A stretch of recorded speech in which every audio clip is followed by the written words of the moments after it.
7:30, October 27, 1943. An American landing ship drops its ramp at Falamai Beach, and a Japanese pillbox pours machine gun fire into the open ship. The answer is a bulldozer, blade raised like a shield, driven by a Navy Seabee named Aurelio Tassone. He would receive the Silver Star, but the New Zealand and American records disagree about what happened next, starting with how many men died under his blade. A Seabee was a Navy construction man, a tradesman in uniform, trained to build under fire and to fight if the work demanded it. The men of the 87th Naval Construction Battalion were exactly that: operators, riggers, mechanics. This was their first time under fire, and on this operation, they answered to a foreign flag. 6 officers and 225 men of the 87th were detached on paper by letter to the 8th New Zealand Brigade. When New Zealand stormed the Treasury Islands on the 27th of October, it was that country's first opposed landing since Gallipoli, 28 years before. The Americans on that beach, including every Seabee in this story, fought under New Zealand command. The Navy's own commemorative account never mentions it. The New Zealand official history never lets you forget it. The New Zealand record rebuilds that morning minute by minute.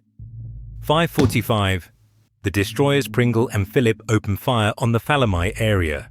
6:26, the first wave of infantry, the 29th and 36th New Zealand battalions, hits the beach between the Savagi River and the village. Machine gun fire meets them from 2 directions at once, from Mono itself and from Cummings Point across the harbour. 8 men are down in the first minutes. The beach is narrow. The jungle grows to the waterline. Mortars from the hills have the unloading area ranged, and Japanese mountain guns are firing into the crowd of ships and machines. The Seabee's own battalion book, written by the men themselves in 1946, put it plainly. The inexperienced builders found themselves in the hottest spot of the entire beach, and right there they were forced to remain and work. The strong posts along the shore have to die one at a time. A New Zealand private named Owen, a man over 40 with a son serving in the Air Force, takes one of them with hand grenades, alongside a private named Banks. Then, at 7:30, the big landing ships come in. A pillbox nobody had spotted opens up. The New Zealand history puts it 20 yards back from the shoreline. The Seabee's book measured it another way, about 75 feet from their own bow doors. That history records what it meant. Machine gun fire pouring into the landing craft as the ramp came down. The ship's own guns cannot depress far enough to touch it, and the battalion book uses the word plainly. The unloading party was defenseless. A New Zealand gunner named Compton, in civilian life, a carpenter, the same trade the Seabees drew from, goes at the position and, in the words of the official history, disposed of some of the occupants before the bulldozer arrived. Before the bulldozer arrived, because one was coming. Aurelio Tassone is not waiting at the ramp. He is inland cutting a road through the jungle behind Falamai village when he spots the strong point and sizes up the situation himself.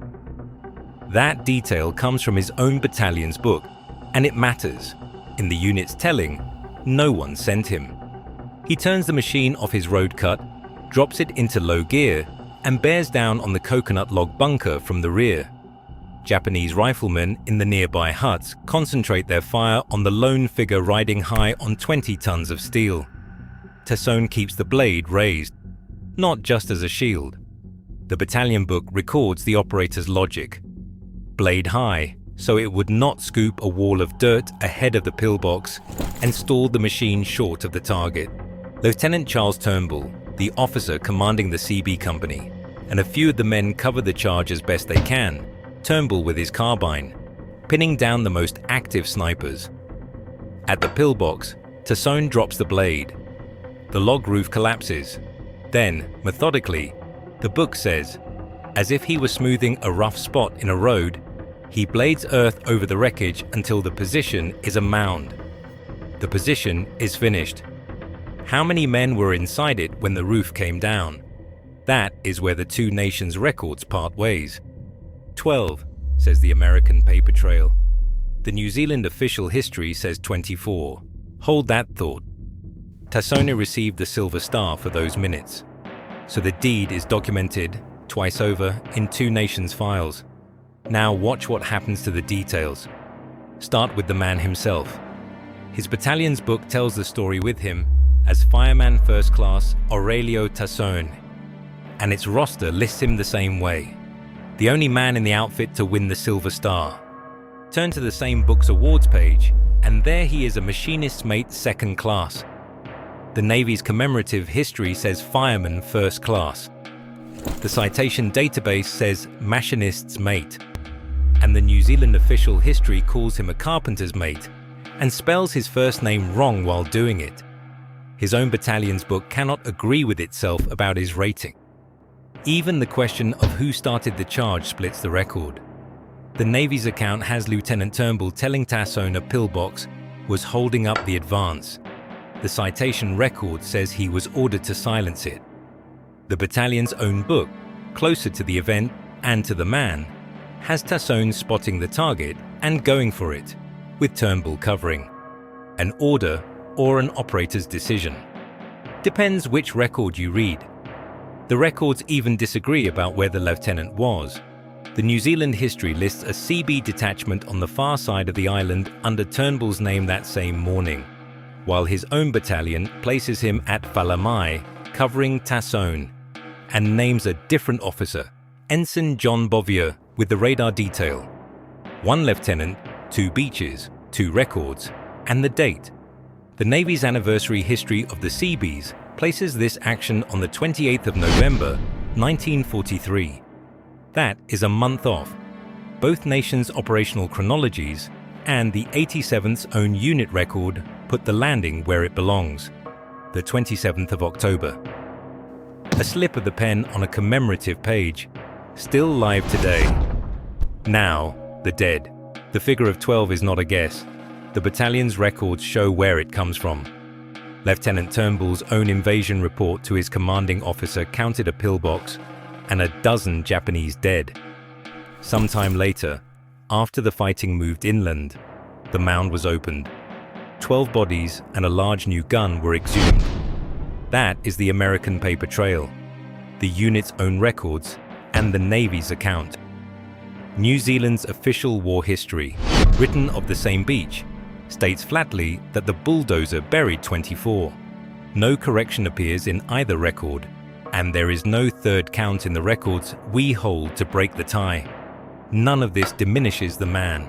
The records disagree about his rating, his kill count, his orders, even the date, and agree completely about the one thing that matters: he did it.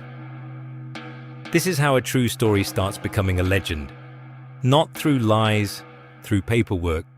The citation record's words survive in fragments, and one fragment is worth hearing whole, in keeping with the highest traditions of the United States Naval Service.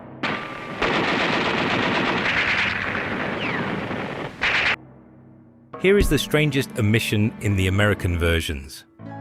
Tassone was not the only bulldozer man decorated on those beaches. Sapper Duncan of New Zealand's 23rd Field Company, an Auckland miner, spent that same morning on his own machine, keeping the tracks open from the landing craft to the supply dumps while mortar bombs burst around him. A New Zealand veteran's account adds that bullets came off the steel. He never left the seat. New Zealand gave him the military medal. 2 nations, 2 tradesmen, the same instinct, and only one of them made it into legend. The invasion's quiet prize was not at Falamai at all. At dawn that same morning, a 2nd Seabee detail under Ensign John Bovyer, by their own battalion's account, had come around to Soanotalu, a narrow bay on Mono's far coast, with a bulldozer aboard a landing craft. A radar station on the heights. There was a key objective of the whole operation. The landing had been moved forward 5 days, so a set could be watching Empress Augusta Bay before the Bougainville fleet arrived. Seabee operators cut a road up a 45-degree jungle slope.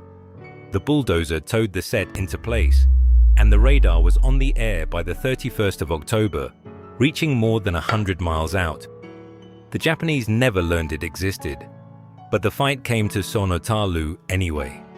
The Japanese survivors of Falamai moved across the island toward that little bay. On the 29th of October, about 20 of them attacked the perimeter and were driven off. Then, late on the night of the 1st of November, 60 to 90 come at the western line with grenades, mortars, and machine guns, trying to reach a landing barge drawn up on the sand. Grenades cut the field telephones before midnight, and each strongpoint fights alone in the dark. At the barge stand 9 men, 6 New Zealanders, and 3 American crewmen. The first assault comes at 1:30 in the morning. It kills a New Zealand staff sergeant and creases the skull of the captain in command, who keeps directing the defense. They hold. When a New Zealand general reached the island the next day, the Sonotalu action was still in progress. The operation cost New Zealand 40 dead, and the United States 12 of its own.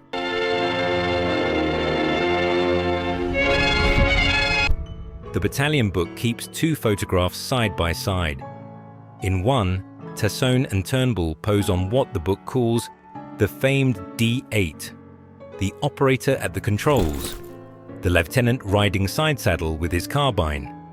In the other, Commander Easterly, the battalion's commanding officer, pins the silver star to Tassone's chest. That picture, the book notes, received wide circulation back in the States. The book's own words for him: a shy, smiling lad from Milford, Massachusetts, cast so suddenly into the world spotlight. The 87th pages record one more thing about him. On Mono, the Japanese garrison had left a dog behind, a black cocker spaniel. Tassone adopted him and named him Dozer. The two were inseparable, right up until the 9th of March 1944, when Tassone was detached and recalled to the United States. Dozer, the book reports, in the driest line the 87th ever wrote, went missing in the line of duty. A neighboring Seabee outfit was suspected, and there the record stops. The sources follow Aurelio Tassone to the recall home in March of 1944, and then they go quiet.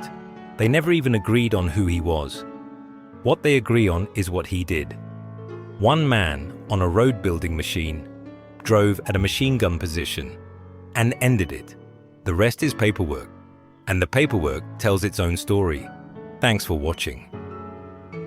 If stories like this one, told from the records, are your kind of history, there is more on the channel.